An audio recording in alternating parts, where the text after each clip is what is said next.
তার জন্ম যদি না হইতো আজকে মাঝে আমি আর পরিবারের কোনো অস্তিত্ব থাকতো না। আমরা কেউ এমপি কেউ ম্যাজিস্ট্রেট হইতে পারতাম না। আল্লাহ দিলে অনেক ভাইয়ের কোটি কোটি টাকা আছে, সবই রফিকের অবদান। একমাত্র এই রফিক ভাইয়ের অবদান। এই রফিক ভাইয়ের জন্ম না হইলে, আমি খারাপ কথা বলি, বদিল্লা দিলেও আঙ্গরে কেউ বাদ দিত না, কেউ আঙ্গরে বদিল্লা নিত না।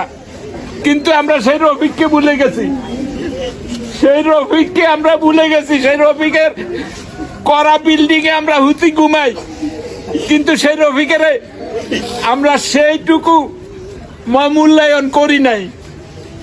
আমরা নাফরমান ভাই, নাফরমান।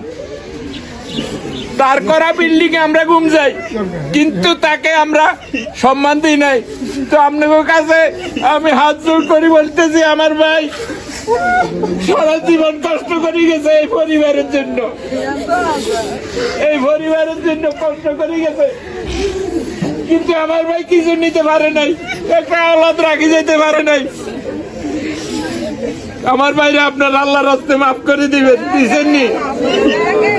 সবাই মাফ